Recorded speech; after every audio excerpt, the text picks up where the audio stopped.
Agora, com a permissão do Eterno e também da plenária e da comissão organizadora, nós vamos convidar para a nossa quarta palestra, que nós teremos agora, pela manhã, né?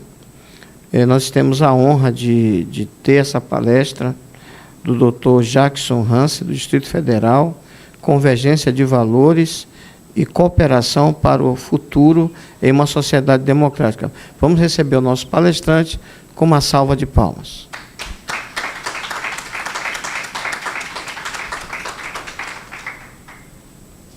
Pastor Leandro vai fazer a saudação em nome do Fórum. Queremos agradecer aqui ao Dr. Jackson por aceitar o nosso convite. Pode ser. Ele tem sido um diferencial aí na nossa nação, na questão política. Ele é assessor do nosso deputado federal pelo Estado de Roraima, pastor Diniz, que foi quem indicou ele, e boas referências foi dado do nosso amado irmão aqui, que também é evangelista, né? Deus continue te abençoando e Deus te dê graça nessa manhã. Amém.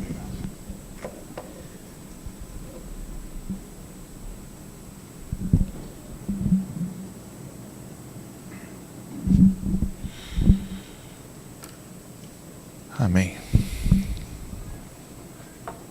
Bom dia. A paz do Senhor, a paz, graça e paz. Shalom. Com muita alegria nós estamos aqui nessa manhã. Antes de iniciarmos, eu quero então trazer aqui uma saudação do deputado federal pastor Diniz, que nos incumbiu, né, de estarmos aqui essa manhã. Uma honra estar aqui essa manhã para ouvir, né, compartilhar e estar aqui presente, momentos importantes para nós. Cumprimentar o Rabino Ícaro, e ao cumprimentar o Rabino, cumprimento então a todos que estão aqui presentes. Tá bom? O meu tema, que foi me dado, convergência de valores e cooperação para o futuro em uma sociedade democrática. Acho que já está aqui na tela, né? Essa temática. Vou tirar aqui esse negócio rapidinho. São poucas folhas, apenas umas 30, estou brincando. Não é muito não, mas acho que fica melhor assim. Vamos lá. Agradecer, depois que nós fomos designados, conversei bastante com a Marta, né, missionária Marta, em que pudemos acertar algumas coisas, sobre o que nós falaríamos, enfim, a programação. Muito obrigado novamente pelo convite. Convergência de valores e cooperação para o futuro em uma sociedade democrática. É uma honra participar deste fórum social, com a temática liberdade religiosa e cidadania. Está dando um pouquinho de... acho que eu vou pegar o seu aqui. Esse aqui estava bom.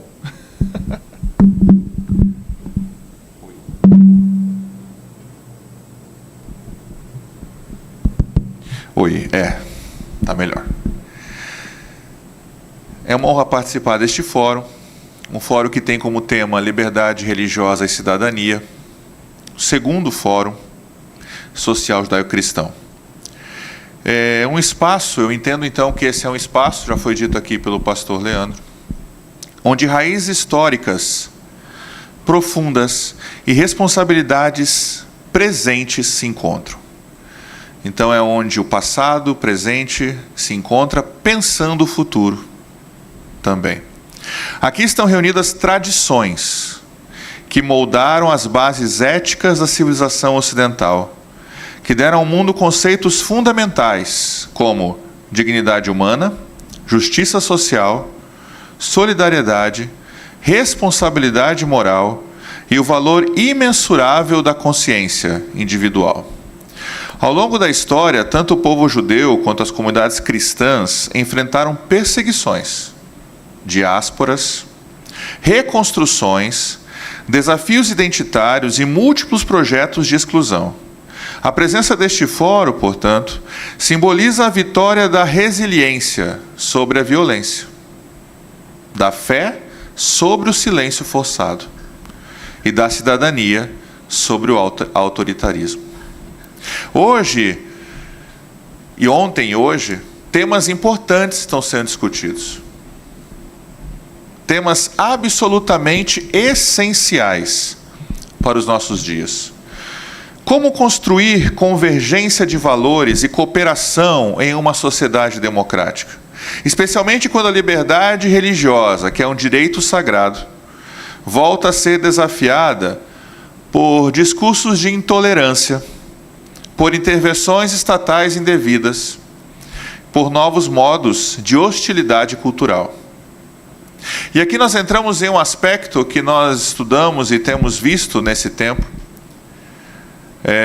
O pastor Leandro me apresentou, mas eu sou formado em História, eu tenho mestrado em Antropologia Social, doutorado em Ciências Sociais, pós-doc em Sociedade e Fronteira, e são temáticas que me são caras para discutir e para falar.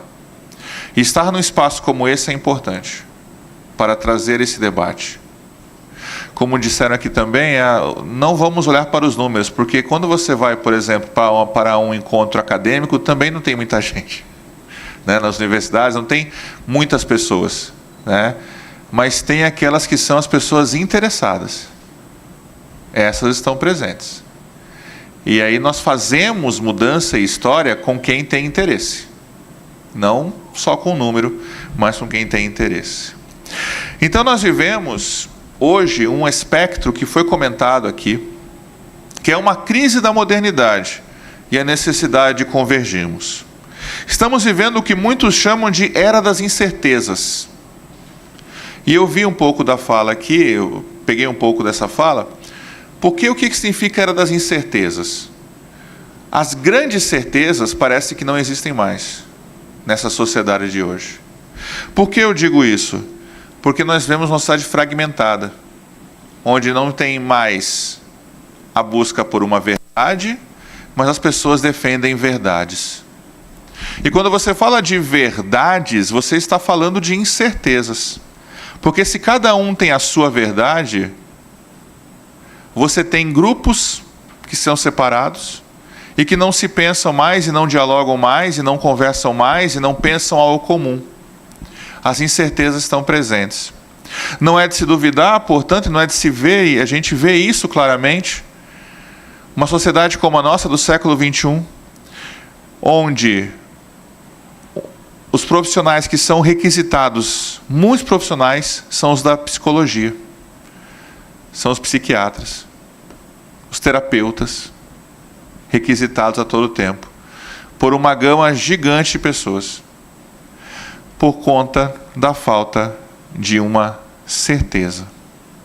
A era das incertezas, portanto, está colocada. Um outro ponto também, nós falamos e que se fala nas ciências sociais, ciências humanas, é que existe uma era das transições. Estamos transitando, saindo de um ponto a outro. E sempre quando tem uma era que está transitando de um ponto a outro, existem as dúvidas, as questões são colocadas, as dúvidas de fé, as dúvidas de moral, as dúvidas de ética, elas são postas. E estamos vivendo nesse período. Alguns falam, portanto, de crise moral do Ocidente. E essa crise moral do Ocidente, nós entendemos que é fruto de uma ausência, ou de uma política, ou de uma prática que nega a base histórica, tradicional, filosófica que nós estamos vendo aqui essa manhã. Que este fórum defende. Independente da terminologia, há um ponto em comum. Vivemos uma época de fragmentação profunda, que se manifesta de vários níveis, Fragmentação ética. Valores se tornam relativos, negociáveis, descartáveis. O que era valor antes parece que não é mais agora. Eu relativizo a vida, eu relativizo comportamentos, eu relativizo pessoas. Numa sociedade como a nossa, que você tem um autor como Zygmunt Bauman, que fala sobre sociedade líquida, em que ele vai falar que, na verdade, as pessoas são negociáveis. Elas valem aquilo que ela pode te dar, e não pelo valor em si. Isso é uma ética relativista, que está presente no nosso dia a dia. Um outro ponto da nossa sociedade como fragmentada é a fragmentação social. Polarizações substituem o diálogo. Identidades se tornam armas e diferenças são vistas como ameaças. Polarizações substituem o diálogo. É aquela coisa de um grita ali, outro grita lá. Mas está todo mundo gritando, ninguém está ouvindo. Ninguém está ouvindo. Apenas gritos e gritos, mas não compreensões. Não interpretações. Não uma ideia sobre, não se cria mais. E fragmentação institucional. As pessoas hoje estão perdendo confiança no Estado, nas instituições, na mídia e até umas nas outras. Volta e meia saem pesquisas que falam sobre a confiança das pessoas nas instituições. E aí você tem ali, por exemplo, instituições políticas, as pessoas têm pouca confiança. Elas demonstram isso. E hoje, basicamente, igrejas também estão perdendo a confiança das pessoas. Família ainda tem uma certa confiança. Forças Armadas, alguma certa confiança. Mas vivemos numa era, num momento, em que a confiança nas instituições está abalada. E chegamos à fragmentação espiritual.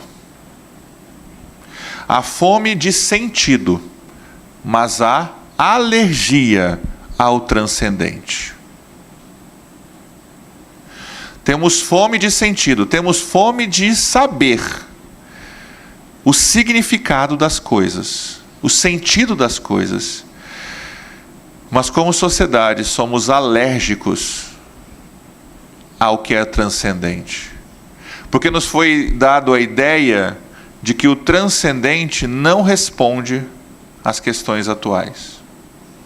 Foi nos dado a ideia de que o transcendente, o sagrado, é para ser, no máximo, uma prática privada. Se você leva para o público, você responde várias questões que alguém pode se levantar contra. Então, no máximo, a gente pode viver uma vida junto ao transcendente privada, mas a sociedade vai quebrando esse ponto. Até que chegamos no estado de coisas que temos hoje. Neste contexto, falar de convergência de valores não é exercício teórico, é uma necessidade civilizatória. A civilização ocidental, ela é formada por um tripé. Que tripé é esse? Nós somos fruto da tradição grega, da tradição romana e da tradição judaico-cristã. Dos romanos nós temos as leis. Se você estuda direito, você sabe o que eu estou falando. A lei romana é uma das bases da lei do nosso direito, né? O direito latino. Dos gregos a gente traz a filosofia, a construção do pensamento, né? Que depois vai ser apoderado, por exemplo, Platão, que será apoderado, que será trazido ao debate no início ali, nos séculos 3 e 4, por Santo Agostinho, que trabalhará uma nova perspectiva. E você tem da civilização judaico-cristã valores, moral, ética, religião. Então nós temos um tripé civilizacional. Curiosamente, o pé desse tripé que mais é atacado é o tripé judaico-cristão. Os outros não são tão atacados. Porque os outros caminham e transitam por uma questão que não envolve o transcendente. Não envolve fé, não envolve relacionamento com o sagrado, envolve questões que podemos chamar materiais. Mas o pé mais batido é o pé de formação, de sentido para as pessoas. Temos que falar de convergência como necessidade civilizatória. Uma democracia sem valores, uma sociedade sem referências morais mínimas, uma cidadania sem sentido de responsabilidade. É terreno fértil para o quê? Autoritarismos, violência cultural, perseguições religiosas, colapso institucional e anomia, doença social. Por isso, este encontro é mais do que um evento. É um ato de resistência moral e espiritual. Passamos agora a falar um pouco sobre o legado judaico-cristão, como fundamento ético da democracia. Quando falamos em valores democráticos, frequentemente mencionamos o quê? Igualdade, liberdade, direitos humanos e justiça. Dois desses pontos estão presentes na bandeira da Revolução Francesa. Mas temos que pensar nos direitos humanos e na justiça. Igualdade e liberdade. O que muitos esquecem é que essas ideias não surgiram do nada, não surgiram do agora. Elas têm raiz em tradições antigas. E essas ideias, igualdade, liberdade, direitos humanos, justiça, em grande parte têm raízes em tradições judaico-cristãs. A dignidade humana é uma ideia revolucionária e tem raiz na tradição judaico-cristã. A afirmação bíblica de que o ser humano foi criado à imagem e semelhança de Deus foi e ainda é um dos conceitos mais transformadores da história. Dessa afirmação derivam a noção de pessoa, os direitos fundamentais, a igualdade radical entre seres humanos, a rejeição a qualquer forma de escravidão moral e espiritual. Nesse ponto, nós temos a justiça como vontade divina. Quando olhamos para os profetas, nos profetas, a justiça não é um ideal político. A justiça é uma exigência de Deus. Justiça não é opção, é missão. Se justiça é um elemento presente no processo civilizatório judaico-cristão, não é opção de nós seres humanos, não é opção de nós evangélicos, cristãos, judeus, enfim, judeus messiânicos, não é opção, é missão. A liberdade é um dom sagrado. Liberdade essa que está sendo muito debatida e conversada nos últimos tempos. Liberdade religiosa, liberdade de cátedra, liberdade. Liberdade como dom sagrado. O Êxodo é a primeira grande narrativa universal sobre libertação humana. Um povo que sai de um lugar para se deslocar para outro. E nesse caminho, eu costumo falar que no caminho, você sai de um povo para virar uma nação. Quando Moisés recebe as tábuas da lei, era um povo, agora é uma nação. Porque no contexto histórico, sociológico, de compreensão das civilizações, nações nascem quando começam a constituir leis. E você tem isso na narrativa do Êxodo. O Êxodo é a primeira grande narrativa universal sobre libertação humana. A liberdade cristã, proclamada mais tarde, aprofunda esse chamado ético que está no Êxodo. Aquilo que Jesus vai falar, aprofunda o que está no Êxodo. Temos assim, portanto, a ideia de uma cidadania responsável. As comunidades judaicas sempre se organizaram com forte senso de lei, responsabilidade e cuidado com o próximo. A comunidade cristã primitiva praticou um modelo de cidadania solidária. compartilha e corresponsabilidade. Se nós lemos Atos dos Apóstolos, nós vemos isso.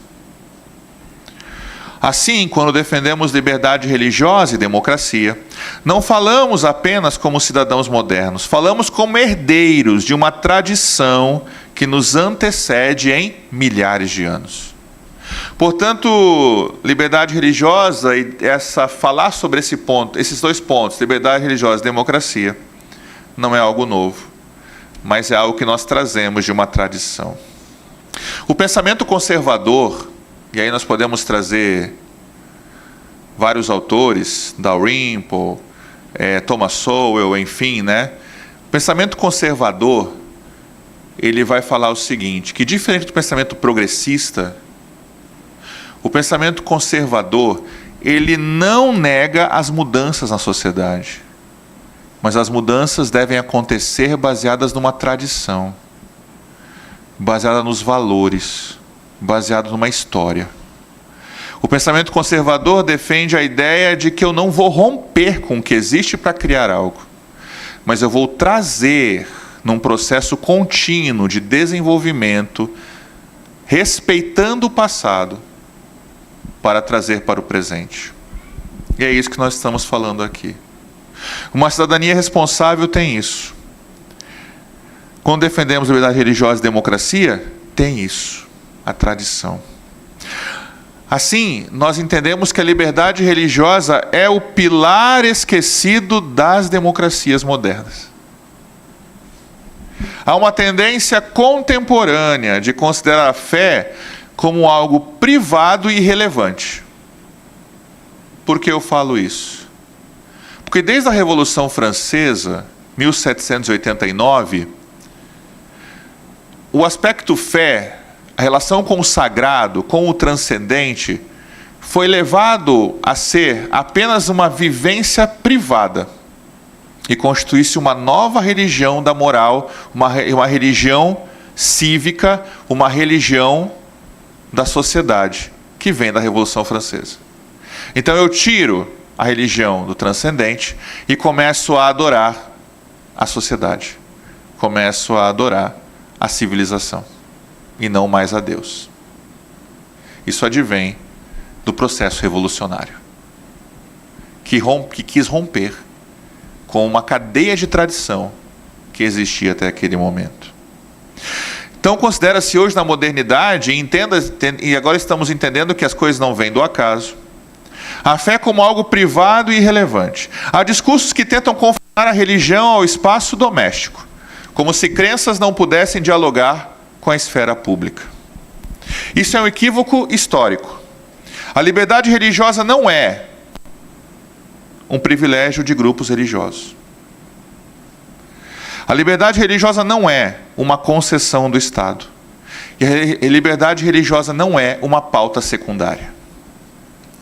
Ela é o fundamento da liberdade de consciência. A liberdade religiosa é a base da liberdade de pensamento. E ela é a raiz da dignidade humana.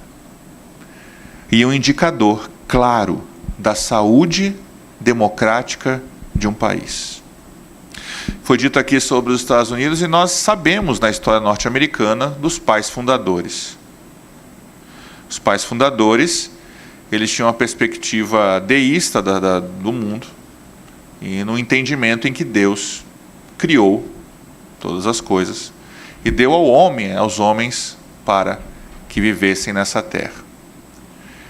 Nós temos, portanto, se você for pensar as reformas protestantes, Calvino na Suíça, principalmente, ele vai trazer uma nova perspectiva, porque a reforma protestante na Suíça ela não mexeu apenas com a religião, mas mexeu com a sociedade. Então a liberdade de consciência advém da liberdade religiosa. Se eu não tenho liberdade religiosa, como é que eu vou ter liberdade de consciência, sendo que a religião é um dos elementos de formação da mente humana, do ser humano? Tem um autor que ele não é cristão, não é religioso, ele é ateu, mas eu acho interessante o que ele fala. Edgar Morin. Não sei se ele ainda está vivo, acho que sim. Eu fui aluno do aluno dele, no doutorado. E ele falava o seguinte, que o ser humano não pode ser visto apenas como ser material. O ser humano é 100% matéria, mas é 100% alma, 100% espírito, 100% sentimento, 100% emoção. Agora, se eu pego o pensamento cartesiano, que fragmenta tudo, eu não vejo mais o homem assim. É preciso trazer novamente essa noção de que nós somos essa totalidade. Mas isso vem se defendermos a liberdade religiosa. Assim nós faremos. Onde a fé é cerceada, logo a imprensa será cerceada. Onde templos são perseguidos, logo associações serão perseguidas. E onde consciências são controladas, logo ideias serão punidas. O clássico 1984 mostra bem isso. Quem viu o filme ou leu o livro. A liberdade religiosa é a sentinela da democracia, portanto. Só que vivemos hoje uma polarização e uma crise da conversação pública. Veja bem o que eu falei. Polarização e crise da conversação pública. O debate público hoje já não é feito mais. O que é feito hoje são memes. TikTok. Querem ver se você está instagramável?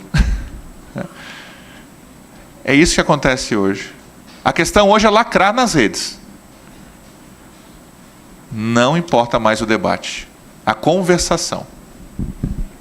Vivemos um tempo em que as pessoas, portanto, fazem o quê? Discutem muito. Compreendem pouco. Brigam muito. Escutam pouco. Reagem muito. Refletem pouco. E refletir é fundamental. O que é a reflexão? É o trabalho de você pensar já pensado. Você ir à raiz da coisa. E se eu deixo de fazer isso, eu apenas reajo às coisas. Eu apenas repito as coisas. E viro apenas mais um na rede. As redes sociais transformaram divergências em conflitos e diferenças em guerras culturais.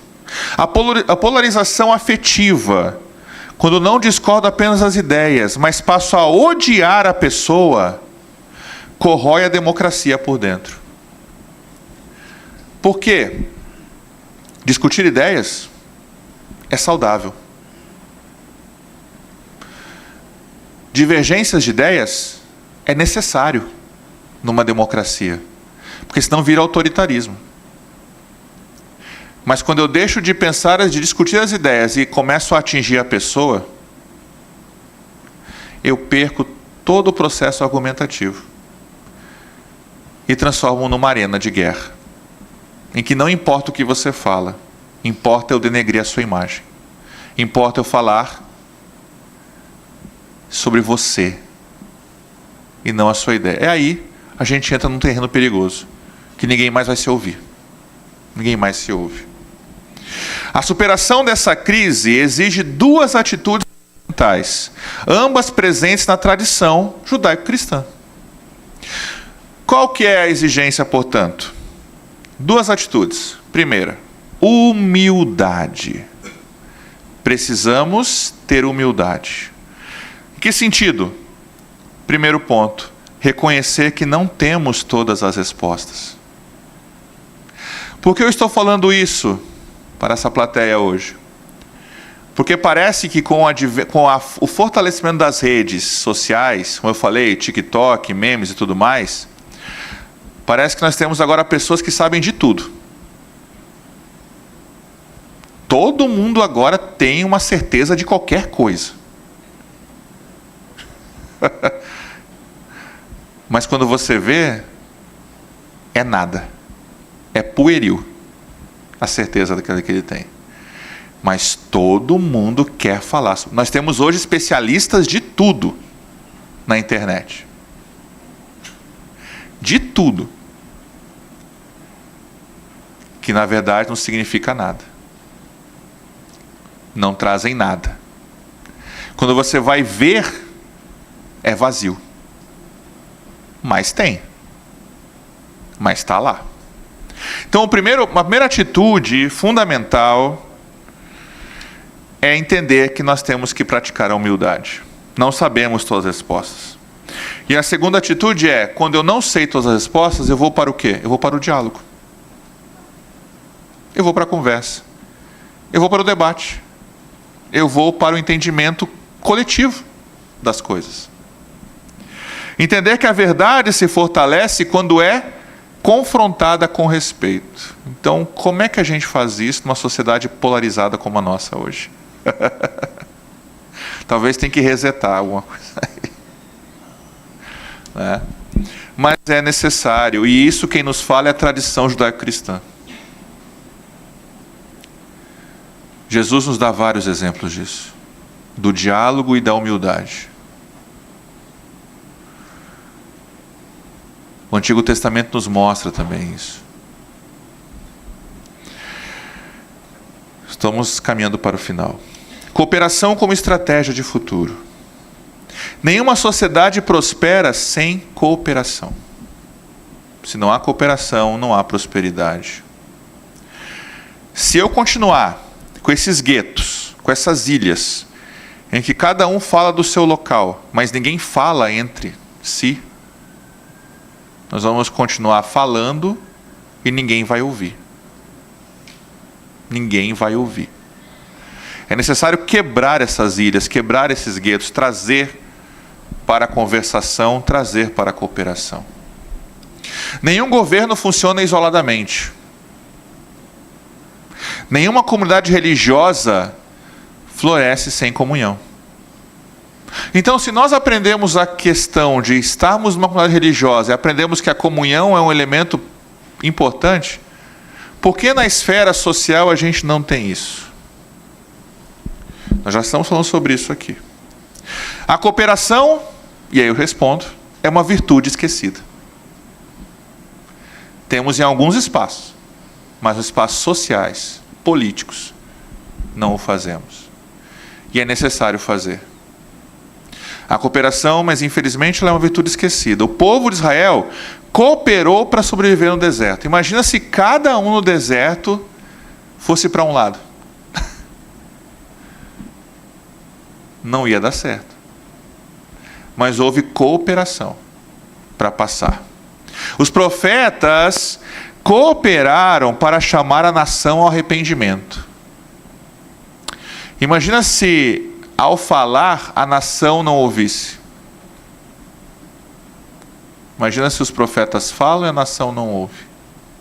O que teria acontecido? Os apóstolos cooperaram para anunciar esperança em meio ao império. Movimentos sociais cooperaram para construir direitos e cidadania. Movimentos sociais, movimentos religiosos cooperaram para construir direitos e cidadania. Na Inglaterra, por exemplo, o Wilberforce, junto com a igreja, junto com a política, junto com a Câmara Baixa, a Câmara Alta, cooperou para acabar com a escravidão. Não há política na sociedade se não há cooperação. E como eu falei antes, promover um fórum judaico-cristão é promover cooperação. É promover entendimento mútuo. É promover convergência, que é o título da nossa palestra. Cooperação, e tem uma questão hoje que é a seguinte: as pessoas acham que se eu pedir ajuda para o outro, quer dizer que eu sou frágil. Hoje a ideia é essa: não vou falar com a pessoa porque ela vai achar que eu não sei, que ela vai achar que eu sou fraco. Cooperação não é fragilidade. Cooperação é sabedoria. É saber que sem cooperação nós não vamos andar. Cooperação é visão de futuro. E quando judeus e cristãos cooperam em temas como liberdade religiosa, defesa da dignidade humana, promoção da paz, combate ao ódio e ao extremismo, construção de cidadania solidária, esses grupos reativam um legado histórico que já transformou civilizações. E aqui chegamos a um ponto importante. Que caminhos nós podemos construir para gerar convergência de valores hoje? Primeiro ponto, que foi bastante falado aqui, educação. Educação integral. No sentido de unir formação intelectual, ética e espiritual. Sem essa convergência, nossa palavra-chave, não há como você produzir um novo tipo de sociedade que vem de uma tradição milenar.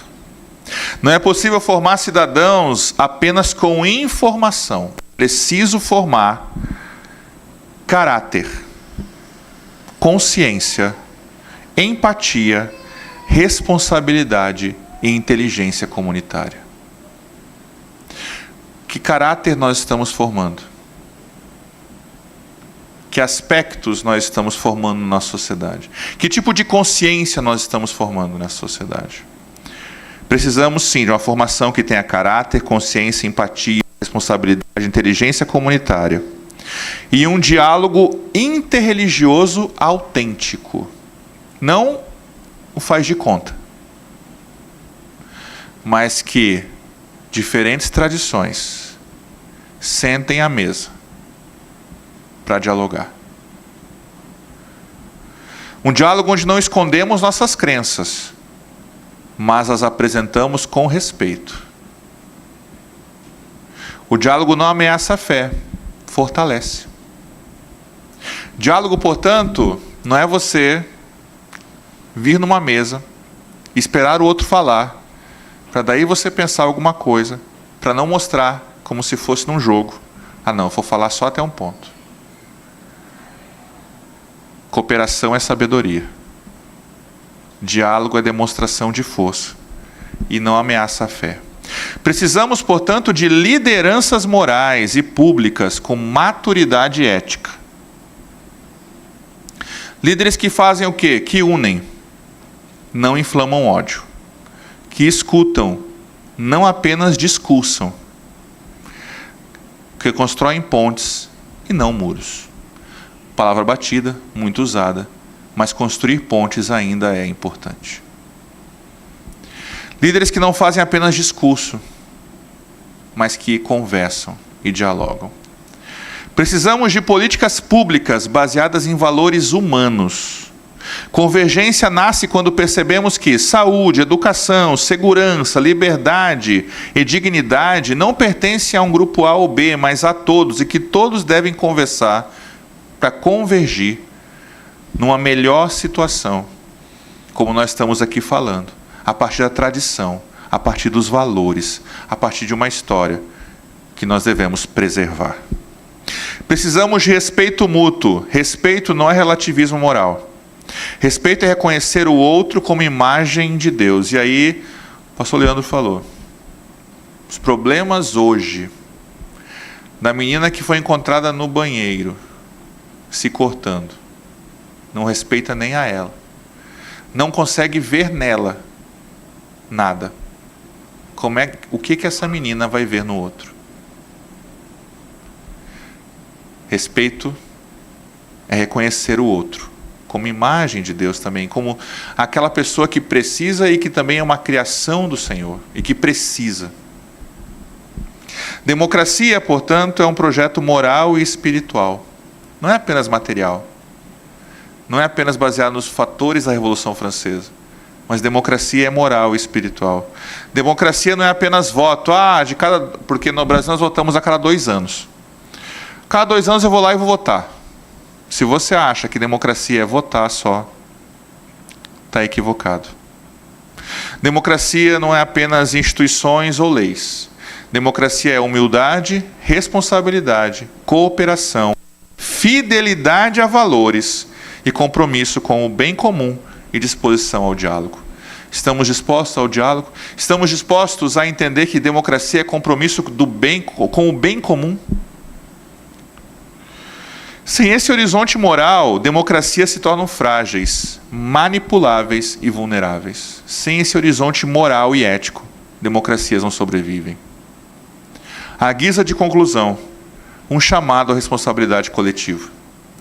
Este fórum, aí terminando, é um gesto profético. É uma afirmação de que ainda acreditamos no diálogo, na fé, na convivência e na dignidade humana. Acontecerá aqui à tarde, a plenária, a questão da carta, enfim, como foi dito pelo Rabino.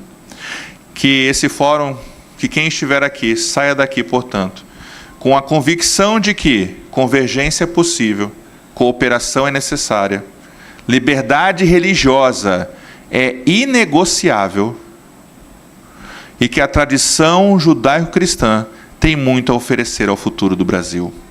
Que judeus e cristãos caminhem lado a lado, contra o preconceito, contra o autoritarismo, contra as perseguições, contra as injustiças, e a favor de um Brasil mais justo, mais humano, mais democrático, mais livre, mais espiritual, mais responsável.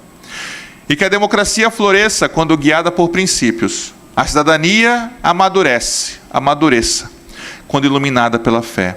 E o futuro se torna possível quando caminhamos juntos. Shalom, paz. Muito obrigado.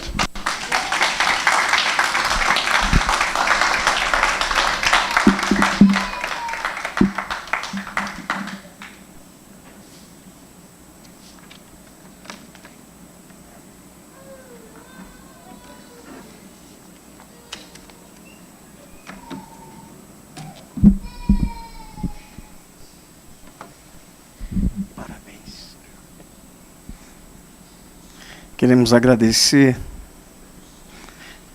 essa excelente palestra. Para mim, particularmente, eu quero dizer ao Dr. Jackson que ela trouxe muita luz para nós dentro do nosso tema, porque foram ditas palavras exatamente que precisamos ouvir nesse momento. Sairmos daquilo que o judeu durante muito tempo viveu, não por escolha própria, mas por imposições e discriminações. Nós precisamos sair dos nossos guetos filosóficos, religiosos, e entender que esse ato de humildade, da cooperação, ele não é humilhante. Pelo contrário, ele enobrece, ele engrandece. Eu ouvi há muitos anos atrás, quando fiz a minha formação acadêmica em teologia judaica, que a ideia que o Criador, Hashem, o Eterno, nosso Elohim, o nosso Deus, ele partiu de um princípio na criação, que houvesse uma dependência mútua. Ele criou o homem, ele criou a mulher. O homem precisa da mulher, a mulher precisa do homem. A terra precisa da água. A água precisa da terra para estabelecer limites, né? E exercer os seus valores. O céu tem a terra tem o céu. Então, isso é apenas uma citação para que a gente possa entender. E não, eu concordo plenamente com essa excelente palestra, vou levar comigo, já ressaltei alguns temas, quando ele falou que esse fórum tem um caráter profético. Dentro dessa temática, é uma revelação. Eu estava num café ministerial da nossa querida OMEAN, Ordem dos Ministros Evangélicos do Estado do Amazonas, uns meses atrás. E quando eu fui falar do Fórum de Cidadania, o seminário, de cidadania era um fórum que aconteceu em Manaus, foi ressaltado aqui pelo professor Everton.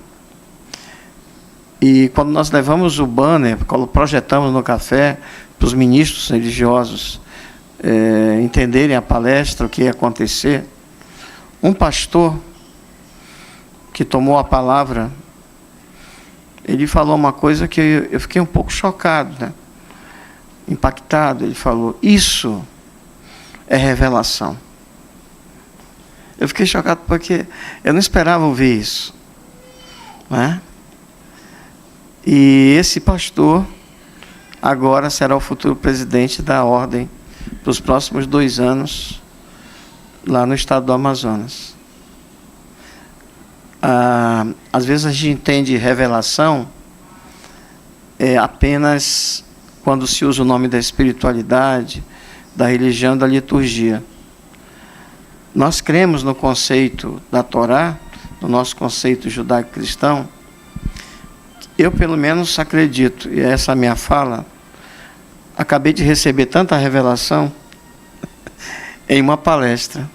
O pastor Leandro falou, olha, eu não vou pregar, eu vou palestrar.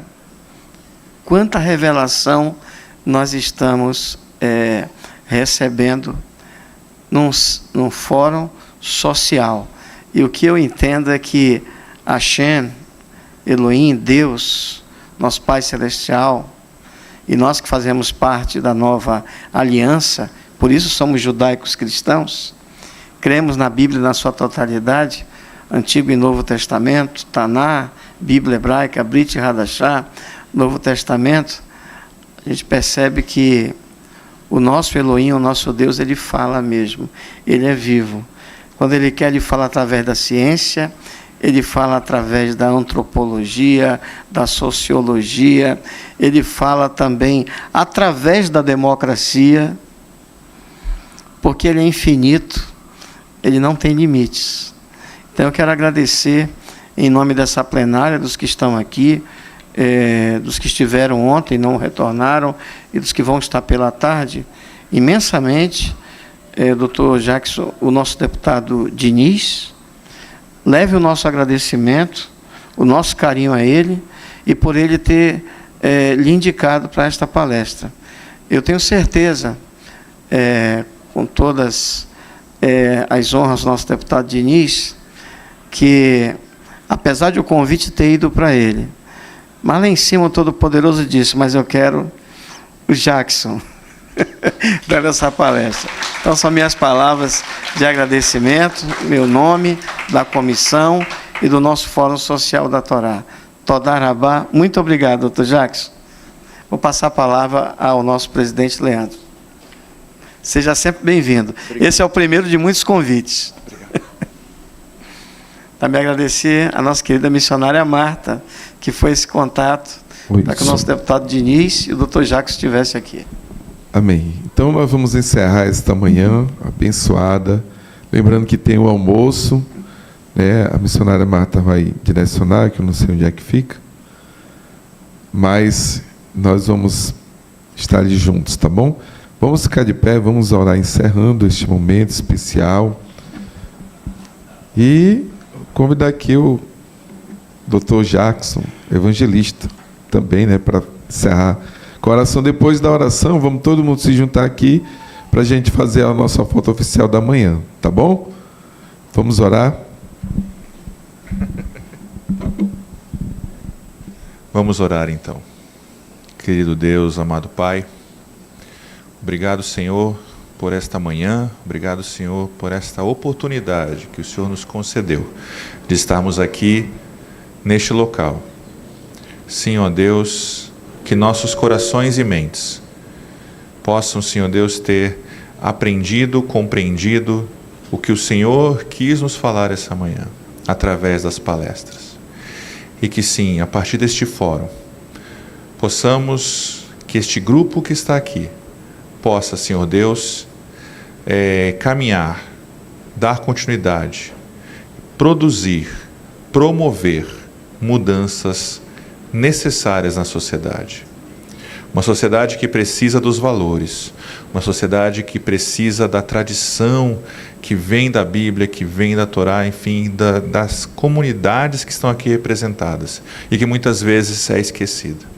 Agora, Senhor, aqueles que vão para o almoço, aqueles que estarão nesse momento se retirando, abençoa, guarda e protege. Aos que voltarão aqui à tarde, Senhor Deus, também livra todo mal e que possam vir de forma tranquila e serena aqui, para dar continuidade a este fórum. Essa é a nossa oração. Amém e amém.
Jó, como pode ainda adorar se não tem motivos para cantar?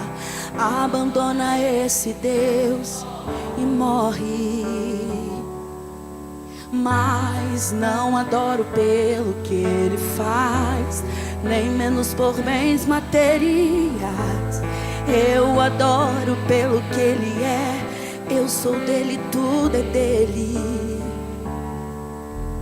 Jó, você não tem motivos. Perdeu os seus bens, seus filhos, seus amigos. O que você vai fazer? Eu vou adorar, simplesmente adorar. Eu vou adorar. Deus me deu, Deus tomou. Bendito seja o nome do Senhor. A Ele a glória, a Ele a honra e o louvor.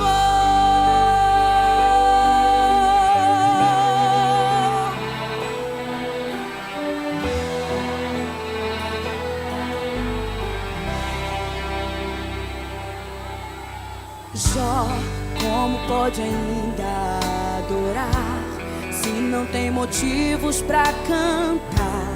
Abandona esse Deus e morre. Mas não adoro pelo que ele faz, nem menos por bens materiais. Eu adoro pelo que ele é. Eu sou dele, tudo é dele.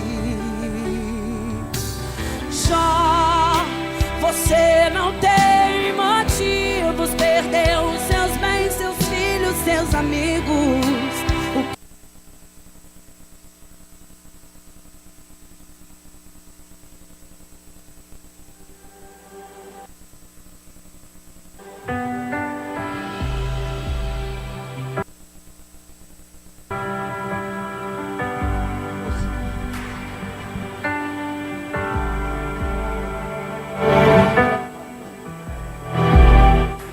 Estás aqui, movendo entre nós. Te adorarei, te adorarei. Estás aqui, mudando destinos. Te adorarei, te adorarei. Estás aqui, operando milagres. Te adorarei,